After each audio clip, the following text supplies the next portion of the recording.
From award-winning studio Make the Cool Game comes the sequel to the sequel to the sequel to the sequel of the biggest sequel to the sequel of a sequel in gaming history. Shooty McCoolface returns for his greatest adventure yet. Shoot the Cool Gun 8, coming this fall. Pre-order now for exclusive Punch the Batman character skins and Coolmobile paperweight. Hype. It's infectious, isn't it? That game you've been anticipating for months, years, or if you're a Final Fantasy fan, sometimes decades, finally gets announced with a trailer so amazing you completely forget how words work and your life becomes nothing more than a countdown until said game releases. 5 years to go. 4 years, 364 days, 23 hours and 59 seconds to go. Here are 6 games we couldn't be more hyped for, even if we tried. See? First out the blocks is the recently announced Destiny 2, which burst into our lives with a trailer that instantly inflated the hype glands of both hardcore Guardians and people who forgot how light ratings worked a very long time ago. It's a fresh start, isn't it? We're going to get new weapons, new strikes, and most importantly of all, someone new to hate, with the introduction of a new breed of baddies who instantly smack our revenge reflex by wiping out the tower.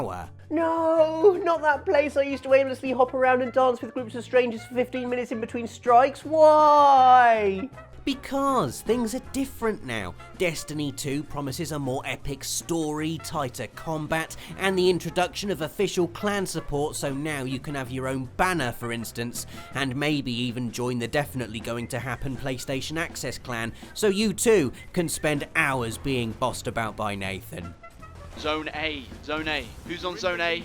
Who is on Zone? Someone's got to go to Zone A. Either way, we cannot wait to jump back into Bungie's gorgeous world and see what they've cooked up for us this time. Some of my fondest multiplayer memories come from Destiny, from hiding behind cover for 10 minutes during the nightfall, trying desperately to pluck up the courage to revive Nathan lying helpless in the middle of an angry Cabal horde, to punching the air in ecstasy after finally finishing the Vault of Glass raid. Also, and let's settle this once and for all, warlocks are clearly the best. No, warlocks are clearly... because you can punch people without even having to touch them.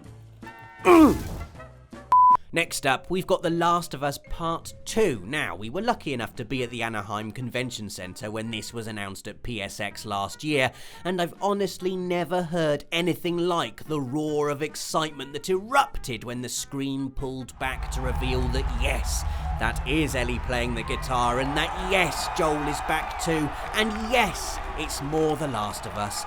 OMG.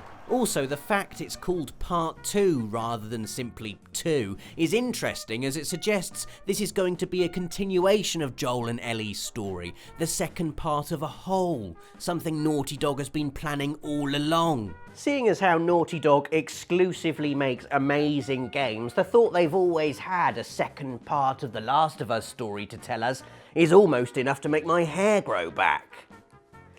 Almost.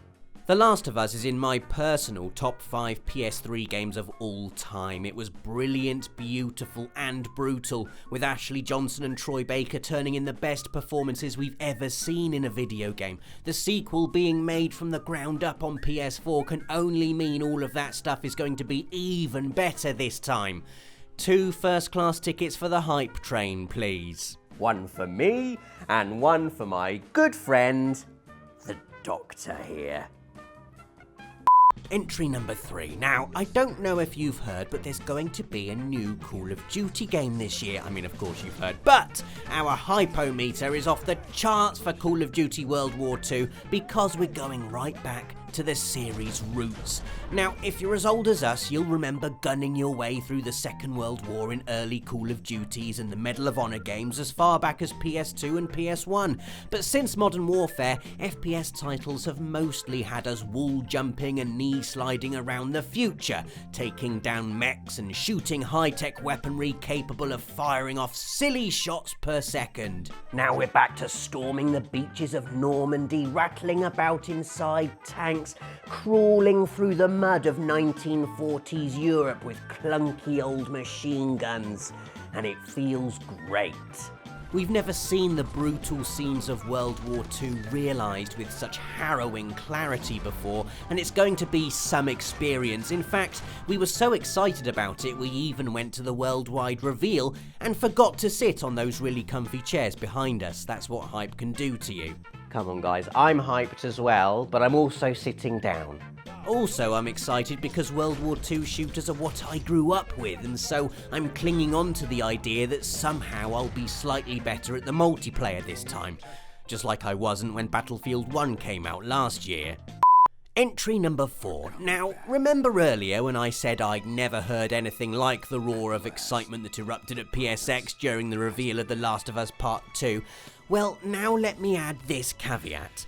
Except for that time at E3 when they showed the trailer for the Final Fantasy VII Remake. The noise was unbelievable, and mostly coming from my mouth if I'm honest, and since the announcement and subsequent gameplay trailer, I've basically spent as much spare time as possible watching and re-watching it and hoping that if I imagine hard enough, I'll somehow be able to time travel to the point of its release.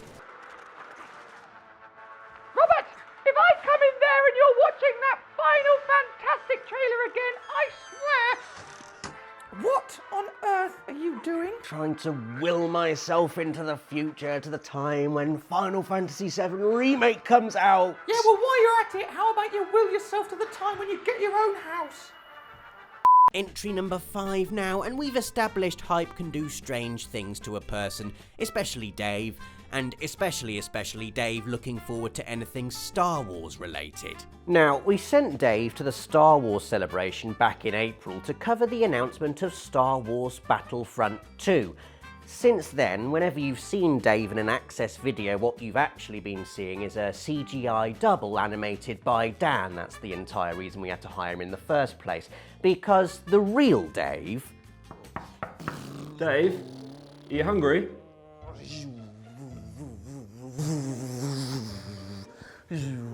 I'll just leave this here then. Old I am. The Force! Star Wars Battlefront 2 is coming out, everyone, and Dave's hyped.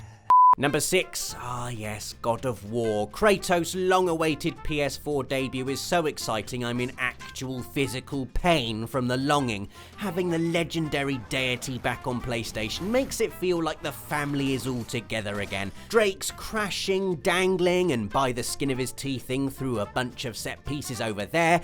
Aloy's blowing up mechanical T-Rexes over there, and Kratos is punching mythical demons to bits right where he belongs. On my TV. There's a big change this time though, as the ghost of Sparta swaps Greek myth for Norse. Because, you know, he's killed his way through pretty much everyone in the Iliad, now it's time to make a start on Odin and the like, although the other big difference is that Kratos is a dad again, and he seems to be doing a far better job at fatherhood this time around, teaching his son how to hunt, how to calmly eviscerate evil monsters, and how to press both thumbsticks and not so calmly eviscerate evil monsters. We are beyond hyped for God of War, quite frankly. It's a series that's grown more epic and gorgeous with each installment, and the new, more intimate combat style just looks fantastic.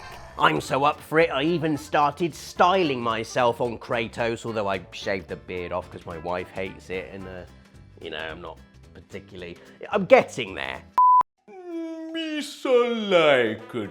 So there we go, 6 PS4 games we couldn't be more hyped for, even if we tried. And we have been trying. Let us know in the comments what games made you shriek with excitement as soon as you saw them announced. Leave us a like if you enjoyed the video, start a Friday feature binge by hitting one of the links on screen, and subscribe if you haven't yet so you don't miss any in the future. Thanks for watching, and see you next week.